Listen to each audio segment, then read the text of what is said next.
안녕하세요. 법률사무소 소유의 신광희 변호사입니다. 이번 시간에는 합의에 관해서 좀 얘기를 드릴까 합니다. 그러니까 여기서 말하는 합의라는 거는 소송을 진행하고 있는 도중에 합의를 하는 거에 한정돼서 말씀드린 겁니다. 근데 소송 전이라고 하더라도 어쨌든 간에 쌍방끼리 좀 화해라고 그러죠. 엄밀히 얘기하면 다툼 있는 부분에 대해서 원만하게 서로 양보해가지고서는 해결하는 건데, 사실 이게 가장 좋은 해결 방식인데도 다툼이 있기 때문에 서로 소송까지도 가는 거죠. 외국 같은 경우에는 그냥 변호사끼리 서로 얘기해가지고 이거 소송 갈 일 아니다. 서로 이 정도의 결론이 예상되니까 이렇게 해서 한번 해결해보자 해가지고 변호사끼리 그렇게 한다고 합니다. 디스커버리 제도라고 해가지고 서로 증거를 다 까발리고서는 하는 것들도 있다고 그렇게 얘기하고요. 근데 우리나라의 경우에는 증거를 서로 다 까발리지 않고 계속 숨긴 상태에서 카드놀이 하듯이 그렇게 소송이 진행되는데, 사실 이게 굉장히 비효율적입니다. 이게 같은 증거를 본다고 하더라도 법관에 따라서 다른 결과가 나타날 수도 있고요. 친급에 따라서 그러니까 다른 결과가 나타날 수 있죠. 이게 굉장히 복불복입니다. 그런데 서로 어느 정도 그냥 원만하게 그냥 일을 해결하면 더 좋은 부분이 있습니다. 그래서 주로 실질적인 이유로는 판사님들이 판결문을 쓰는 그 힘든 부분이 있으니까 원고 대리인이나 원고에게, 피고 대리인이나 피고에게 약간 협박식으로 얘기하는 부분이 있습니다. 약간 협박이라고 보시는데요. 그런 부분 불리하다, 이런 부분 불리하다, 각자에게 얘기하는 거죠. 그러면서 서로 화해를 시도하게 하는데, 최근 들어서 저 역시도 굉장히 합의로 끝내는 경우가 많습니다. 당사자분들을 설득하기 어렵냐? 그렇지는 않습니다.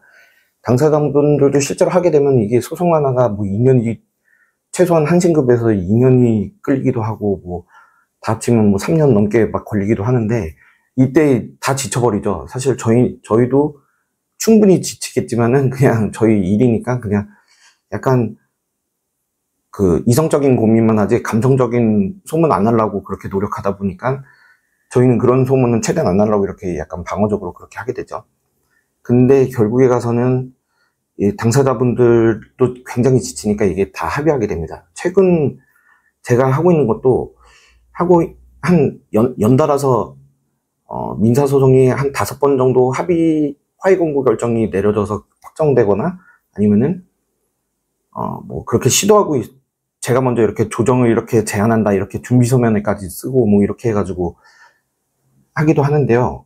약간 예상되는 결과가 있습니다. 이렇게 많이 하다 보면은 좀 결론이 좀 예상되다 보니까 그렇게 해가지고 서로 이렇게 비용 들고 시간 쓰니 이렇게 해서 끝내는 게 어떻겠느냐, 제가 좀 제안하는 요새 그런 일들이 좀 많습니다. 그래서 확정된 것 2주 이내에 이해하지 않으면 확정되게 되는데, 제가 조정안 쓴 대로 법원에서 화해 권고 결정을 내려보고 그래서 확정되는 경우들이 좀 많이 있었습니다. 그 안에서도 계속 다투는 경우가 있었는데, 또 이게 복불복이라고 해야 될까요? 케이스 바이 케이스라고 해야 될 텐데,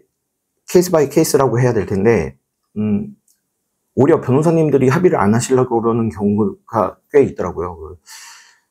어떤 경우에는 변호사님들이 그냥 합의하고, 왜냐하면 신급에서 패소한다는 거에 대한 부담감이 이제 많이 작용될 수밖에 없거든요. 저희들이 승패가 엄밀히 얘기하면은 제 생각에는 변호사 때문에 이루어진다고 저는 생각 안 하는 부류입니다. 나중에 한번 기회 되면은 변호사에 대한 편견, 승소율에 관한 얘기 이런 거를 좀 해볼 수 있으면 좋겠는데, 저는 개인적으로 할 거 다 하면은 현재 가지고 있는 상황, 그리고 확보할 수 있는 증거, 가지고 있는 증거들을 다 토대로 해가지고서는 현출해 봤을 때 나름 설득력 있게 접근해 봤지만은, 그거를 법관이 다르게 보는 게 사실 이게 변호사의 탓은 아닙니다. 제가 보기에는 그렇습니다. 어떤 분들은 이게 변호사의 역량이다 이렇게 말하시는 분들도 계시던데, 저는 거기에 동조할 수 없고요. 그래서 그런 거 아무리 시도해도 안 되는 경우가 있기 때문에 그 부담감에서 벗어나기 위해서라도 그냥 이렇게 한 게 서로 어느 정도 완전 패소 완전 승소 이런 거보다도 위험 부담이 덜하지 않나, 이런 측면에서 봤을 때는 합의하는 게 저는 나쁘지 않다고 생각합니다. 예. 그래서 이 부분을 얘기하고 싶어서 한번 썰풀려고 저는 이렇게 해봤고요.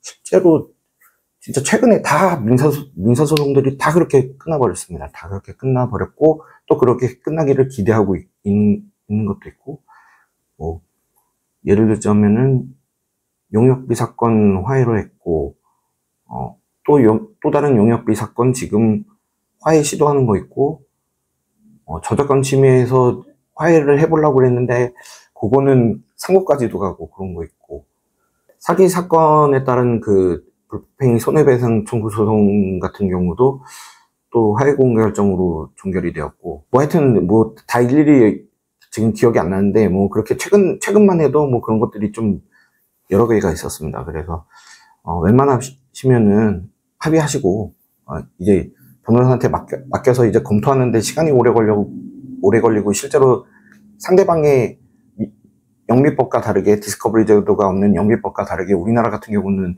패를 까봐야지 또 승패가 또 좌우되는 거를 좀 감을 얻게 되는 경우가 생기니까, 그러니까 뭐 맨 처음에 네가 이길 거라고 해서 뭐 변호사 사람이에요 뭐 이렇게 말하시는 분이 있는데, 사실 그렇지가 않죠. 저희는 그걸 사건을 직접 경험한 사람들도 아니니까.